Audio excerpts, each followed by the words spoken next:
Este vídeo apresenta somente fatos confirmados em documentos oficiais dos órgãos de justiça, segurança pública, laudos técnicos e reportagens de grandes agências de imprensa até a data de publicação.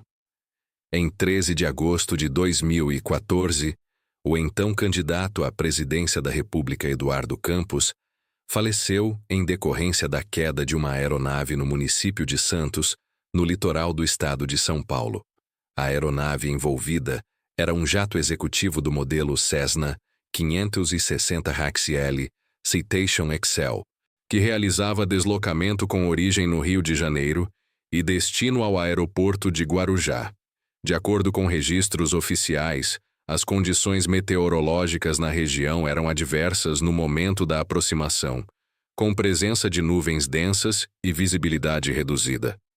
As primeiras informações foram reunidas por equipes do Corpo de Bombeiros do Estado de São Paulo, da Polícia Civil do Estado de São Paulo e da Polícia Militar do Estado de São Paulo, que isolaram a área do impacto e iniciaram os procedimentos de resgate e perícia. A confirmação das vítimas foi realizada com base em documentos, exames periciais e registros de voo. Ao todo, 7 pessoas que estavam a bordo da aeronave vieram a óbito. A investigação técnica do acidente foi conduzida pelo Centro de Investigação e Prevenção de Acidentes Aeronáuticos, órgão vinculado à Força Aérea Brasileira, responsável pela apuração de ocorrências aeronáuticas no país. Paralelamente, o Ministério Público Federal acompanhou aspectos relacionados à legalidade de operações e responsabilidades civis e administrativas. Nos dias seguintes ao acidente, destroços da aeronave foram recolhidos e encaminhados para análise, enquanto registros de comunicação, planos de voo e dados meteorológicos passaram a ser examinados como parte do processo investigativo oficial.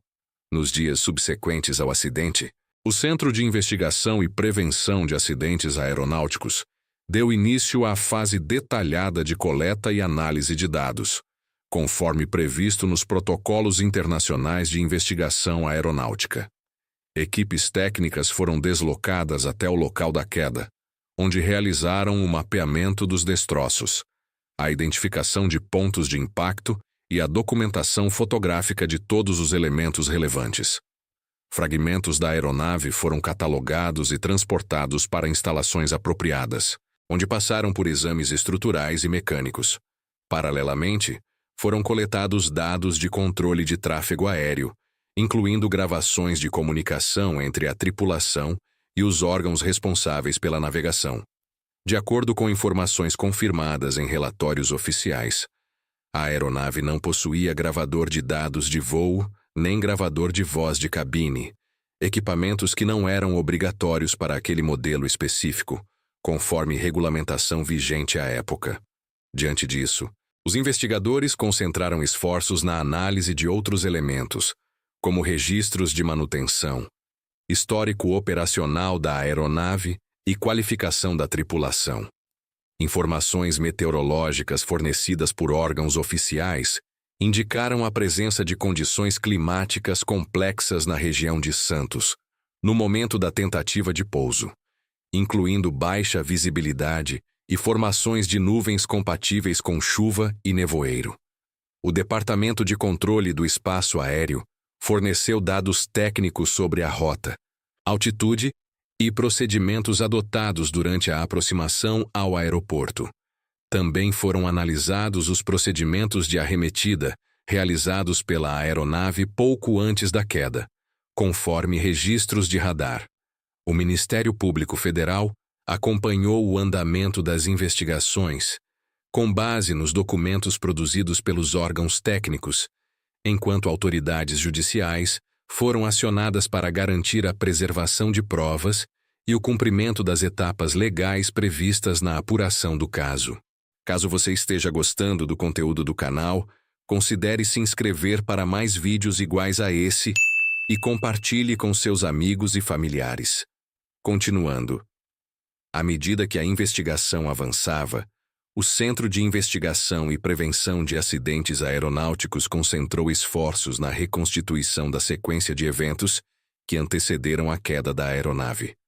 Com base em dados de radar, comunicações registradas e análises técnicas, foi possível identificar que o jato realizou uma primeira tentativa de aproximação para pouso no aeroporto de Guarujá, procedimento que não foi concluído. Em seguida, conforme os registros oficiais, a tripulação executou uma manobra de arremetida, prevista nos protocolos de segurança da aviação, quando não há condições adequadas para o pouso. Durante essa fase, os investigadores analisaram parâmetros como altitude, velocidade e trajetória da aeronave, utilizando dados fornecidos pelo Departamento de Controle do Espaço Aéreo. Também foram considerados fatores operacionais, incluindo a familiaridade da tripulação com o aeroporto de destino e os procedimentos de navegação por instrumentos disponíveis na região. Relatórios técnicos indicaram que o aeroporto de Guarujá não dispunha de determinados auxílios eletrônicos de aproximação por instrumentos considerados mais avançados, o que exigia maior dependência de referências visuais por parte dos pilotos. Além disso, registros meteorológicos oficiais apontaram que, no momento da arremetida, as condições atmosféricas continuavam adversas, com visibilidade limitada e presença de nuvens baixas. A combinação desses fatores foi considerada na análise técnica como parte do contexto operacional enfrentado pela tripulação. O Ministério Público Federal acompanhou os desdobramentos dessa etapa da investigação com base nos dados consolidados pelos órgãos técnicos, enquanto documentos e laudos foram incorporados aos autos para subsidiar eventuais conclusões no âmbito judicial e administrativo. Com a consolidação das análises técnicas, o Centro de Investigação e Prevenção de Acidentes Aeronáuticos elaborou o relatório final do acidente, documento que reuniu todas as evidências coletadas ao longo da investigação. De acordo com esse relatório, a sequência de eventos foi caracterizada pela perda de controle da aeronave durante a fase de arremetida, após a tentativa de aproximação para pouso. A análise indicou que a aeronave entrou em uma atitude anormal, com elevação acentuada do nariz, seguida de perda de sustentação e subsequente queda. Esses dados foram reconstruídos a partir de registros de radar, vestígios encontrados no local e estudos de desempenho da aeronave. O relatório técnico também considerou fatores humanos e operacionais, incluindo a atuação da tripulação diante das condições meteorológicas adversas. Foram analisados aspectos como carga de trabalho dos pilotos, interpretação dos instrumentos de voo e possíveis efeitos de desorientação espacial, fenômeno reconhecido na aviação em situações de baixa visibilidade. Além disso, a investigação incluiu a verificação de manutenção da aeronave, não tendo sido identificadas, conforme os documentos oficiais, falhas mecânicas ou estruturais que pudessem, de forma isolada, explicar o acidente. Paralelamente, o Ministério Público Federal conduziu apurações no âmbito jurídico, com base nos elementos técnicos apresentados. Foram analisados contratos, condições operacionais da aeronave e responsabilidades administrativas relacionadas ao voo. As conclusões técnicas do Centro de Investigação e Prevenção de Acidentes Aeronáuticos foram incorporadas aos autos, servindo como base para decisões no sistema de justiça. Ao final dessa etapa, os documentos oficiais passaram a integrar o conjunto de registros públicos disponíveis sobre o caso, incluindo laudos, relatórios e registros institucionais. Após a conclusão das investigações técnicas e dos procedimentos no âmbito do sistema de justiça, os documentos produzidos passaram a compor o acervo público sobre o caso, incluindo relatórios do Centro de Investigação e Prevenção de Acidentes Aeronáuticos, manifestações do Ministério Público Federal e registros de órgãos de segurança pública. Esses materiais foram utilizados como referência por instituições, pesquisadores e veículos de comunicação, como G1, Folha de São Paulo e O Globo, que acompanharam o caso com base em informações oficiais e atualizações fornecidas ao longo do tempo.